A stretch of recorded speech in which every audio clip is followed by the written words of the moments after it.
자, 망가진 대로 망가진 이 차트에서 비트코인이 살아나려면 이 흐름을 보여줘야 됩니다. 자, 일단 비트코인이 나스닥의 흐름을 따라가지고 지금 반등세를 보여주면서 전일 대비해가지고는 거의 3% 수준에 가까운 반등을 보여주고 있습니다. 제가 지난 영상에서도 말씀을 드렸듯이 이 양봉의 시가를 이탈하는 순간에는 추가적인 하락세가 이어질 수 있다고 말씀을 드렸었는데 일단은 버텨줬던 모습을 우리가 확인할 수가 있습니다. 하지만 위로 넘어서야 될 가격들, 산들이 너무나도 많죠. 이 음봉, 이 음봉, 이 음봉까지. 자, 게다가 지금 이 음봉의 시가 라인대까지 돌파를 보여줘야 되기 때문에 오히려 우리에게는 밑에서 못 잡았다고 해서 지금 올라가는 파동이 됐든 내려가는 파동이 됐든 수익을 좀 낼 수가 있으니까요.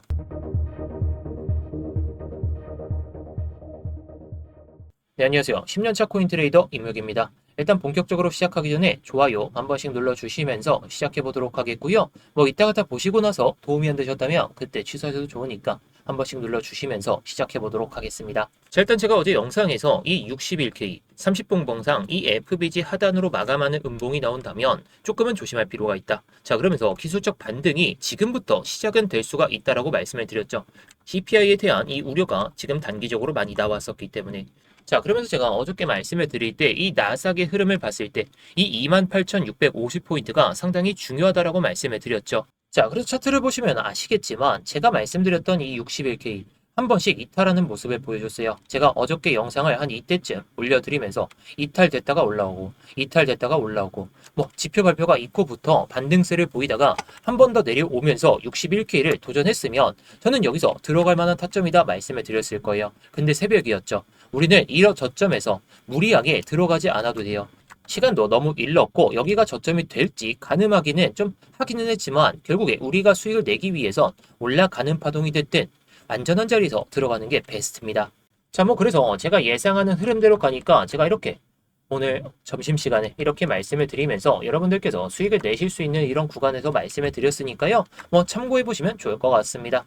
자, 그래서 비트코인의 흐름은 일단 나스닥의 흐름을 따라가고 있는데 조금 재밌는 내용이 나와가지고 제가 한번 말씀을 드려보도록 하겠습니다. 자, 일단 이번에 비트코인의 가격 자체보다 시장 내부에서 어떤 일이 벌어지고 있었는지 이걸 보여주는 중요한 데이터를 한번 보도록 하겠습니다.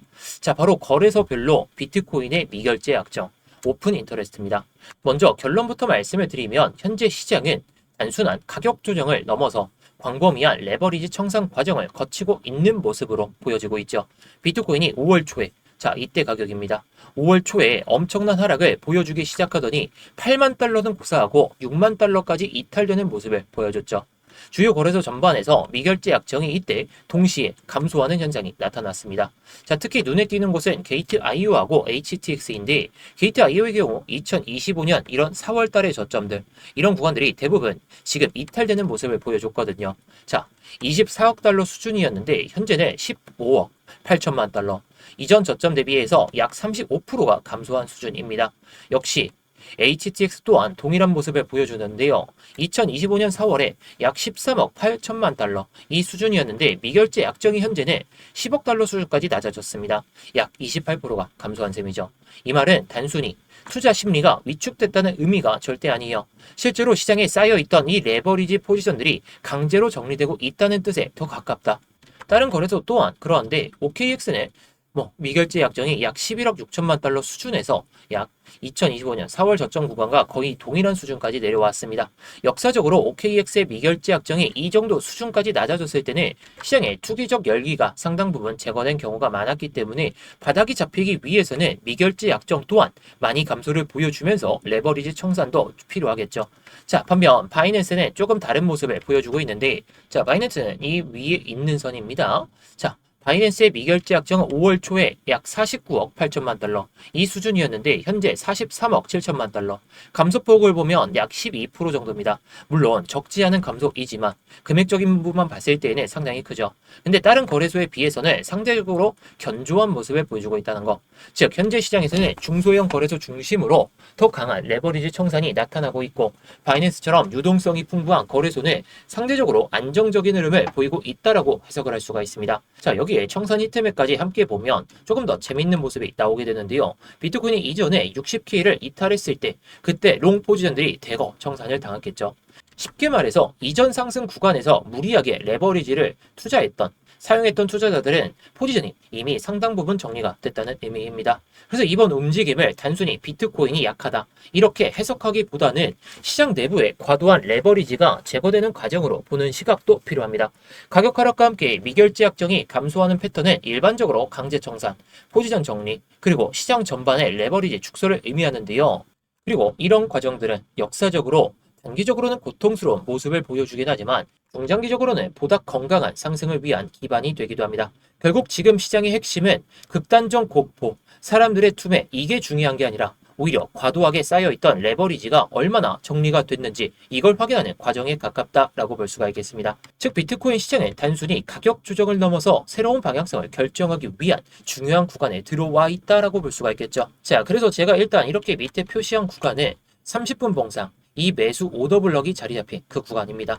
자, 이 구간이 너무나도 중요하겠죠, 이제는. 이제 이거 한번 건들고 다시 한번 올라서지 못한다면 이게 강한 지지 라인이 아니라 정말 이탈될 수 있는 폭락이 나올 수 있는 그런 구간이에요. 자, 물론 일봉 상황에서는 이 구간이 주요 구간이다. 주요 지지 구간이다 라고 하기에는 근거가 많이 부족합니다. 지금 투매가 나오면서 거래량이 받쳐지면서 이런 식으로 투매가 나왔다면 이런 꼬리가 달리면서 양봉이 나왔다면 오히려 이런 구간들은 강한 지지라인으로 작용할 수 있죠. 그래서 이번에도 60K는 이탈은 되긴 했지만 결국에 해당 구간에 버텨주면서 올라오려는 추세를 만드는 것도 그렇습니다. 근데 지금 구간 저는 현물 타점을 이 구간에 기다리고 있죠. 저는 54에서 57K 여기까지 기다리고 있습니다. 물론 반대로 64K를 돌파하면 그때는 오히려 안정적인 모습을 보여줄 수 있다 보니까 그 밑에서는 현물을 모아둘 생각으로 보고 있는데 우리는 강점이 있죠. 지금 위에 매물 벽들이 너무 많습니다. 이번에 이 음봉으로 인해 가지고 현물 물려있는 사람들도 많을 것이고 선물 탈출하려고 러쉬를 기다리는 사람도 있겠죠. 그래서 우리는 올라가는 파동, 현물을 기다리되 올라가는 파동이 나온다면 롱타점으로 수익을 낼 수가 있고 또 오른 다음에 내려갈 가능성이 보인다면 숏으로 수익을 낼 수 있기 때문에 지금 장세에서는 현물은 정말 기다리되 선물로 수익을 단기적으로 많이 쌓아보자 라고 말씀을 드리고 있죠. 자, 그래서 조금 전에도 말씀을 드렸듯이 저는 어저께 이 나스닥의 흐름을 보면서 여러분들께 말씀을 드렸습니다. 28,650포인트 제가 중요하다고 말씀드렸죠. 자, 그 상황을 보면서 제가 15분봉, 5분봉 다 보면서 제가 이때 말씀을 드린 겁니다. 자, 정확하게 보시면 12시 40분쯤 이때니까 이 봉을 보고 나서 이 봉의 중간쯤에서 이렇게 말씀을 드리면서 한번 수익을 챙길 수 있었던 그런 타점에서 말씀을 드렸던 거죠. 자, 15분봉으로 보면 해당 타점이었습니다. 해당 구간에서 한번 발라먹을 수 있는 구간이 딱 존재하니까 우리는 저점을 예상할 수도 없고 고점을 예상할 수도 없습니다. 하지만 이 파동의 힘이 한 번쯤 나올 가능성이 높은 자리라면 우리가 적어도 수익을 낼 필요가 있다 보니까 제가 이런 것들을 실시간으로 차트를 보면서 여러분들께 말씀을 드리고 있습니다. 자, 물론 영상에서도 다 말씀은 드리지만 이 타점이 언제 올지 모르고 이 타점이 정말 매수를 해야 되는지 매도를 해야 되는지 그것도 여러분들이 어려워하시다 보니까 제가 이렇게 스터디방에서 모든 걸 말씀을 드리고 있으니까요. 여러분들께서 정말 5월달에 정말 청산 많이 당했고 6월달에도 수익이 많이 고달프다 하시는 분들께서는 영상 설명란이나 고정 댓글에 있는 링크 클릭하셔서 입장하시면 되겠는데요. 자, 그래서 비트코인을 다시 한번 보기 전에 제가 말씀을 드리고 싶은 건 제가 계속 강조드리죠. 나스닥의 흐름. 자, 물론 나스닥의 흐름을 따라가지고 올라가는 일도 있기는 하지만 제가 이전에 말씀을 드렸을 때 이 나스닥이 이런 구간에서 바로 돌파를 못 보여준다면 결국에 이거 체크하러 내려올 가능성이 높다. 여기서 낙폭을 보여준 다음에 어떻게 됐죠? 올라간 다음에 여기서는 그냥 빠지는 게 아니라 횡보를 보여주면서 가격 조정과 기간 조정이 같이 이어지면서 물량을 확보한 다음에 쭉 올렸습니다. 거의 15일 동안 올렸죠. 그 뒤로 금리 인상에 대한 그런 스탠스가 나오게 되면서 그리고 반도체 거품론 내용이 나왔고 그 다음에 또 금리 인상 그 내용이 또다시 불거지면서 이 지표 발표로 인한 불안감이 터지게 되면서 제가 예상하는 이 구간까지 내려왔단 말이죠. 자, 정말 여기를 버텨줄지는 봐야 되겠지만 버텨주면서 올라간다면 나스닥은 또 신고가를 쓰기 위한 그런 패턴이 나올 수가 있습니다. 일단 중요했던 지표 발표도 나왔고 자, 근데 왜 비트코인을 얘기하다가 갑자기 나스닥을 얘기하냐. 자, 모든 사람들이 다 인정은 하실 겁니다. 나스닥하고 이 비트코인은 같이 움직인다라는 거 말이죠. 자, 근데 요즘에는 나스닥이 3%가 오르면 비트코인은 약 1%에서 2%밖에 안 오릅니다. 자, 그리고 마이너스로 빠질 때에는 마이너스 3% 빠질 때는 오히려 마이너스 3% 같이 빠지죠. 자, 그만큼 지금 시장은 위험 자산군에 대한 변동성이 너무 큽니다. 우리나라 주식시장도 올해 뭐 사이드카만 해도 24번 이렇게 발동이 될 정도로 상당히 변동성이 크기 때문에 반도체 관련 주식들이 아무리 잘 가더라도 한 번에 이런 급락도 나올 수가 있기 때문에 나스닥 또한 또다시 휘청거릴 수는 있습니다.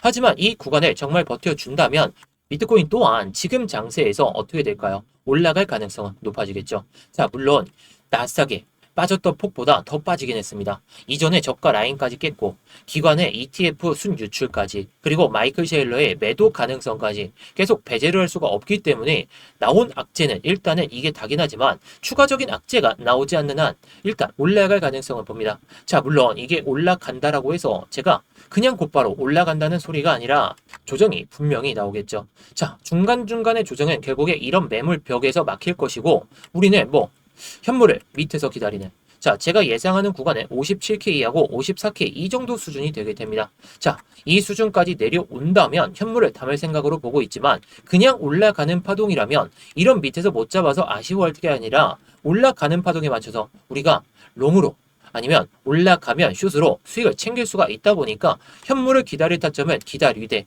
뭐 이 구간을 정말 버텨준다면 또다시 매수할 만한 기회는 찾아오겠지만 일단 시장 변동성이 위아래로 엄청 흔들리다 보니까 스트레스 받지 마시고 우리가 전략대로만 움직이면 된다는 거. 자, 그래서 이 전략은 제가 영상에서도 다 말씀을 드리지만요. 결국에 우리가 수익을 보려면 실시간 대응이 너무나도 중요하다 보니까 이런 타점들을 제가 스터디방에서 다 말씀을 드리고 있죠. 자, 그래서 조금 전에도 말씀을 드렸듯이 저는 나스닥의 흐름을 보면서 여러분들께 말씀을 드린 겁니다.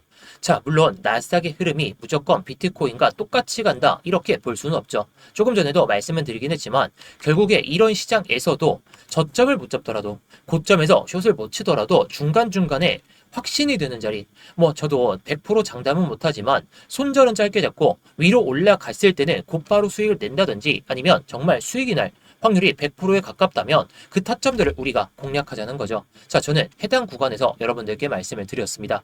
저점 아니죠. 중간에 이렇게 올라가는 파동에서도 못 잡았어요. 하지만 수익이라는 이 결과치를 제가 보여드리고 있고 한 구독자분께서 이렇게 수익을 내셨다고 저에게 말씀해 주신 만큼 우리는 중간에 발라먹을 수 있는 타점에서도 수익을 챙길 수가 있다면 지금 시점에서도 여러분들이 이렇게 수익을 챙길 수 있는 구간에서 계좌가 빠르게 올라가실 겁니다.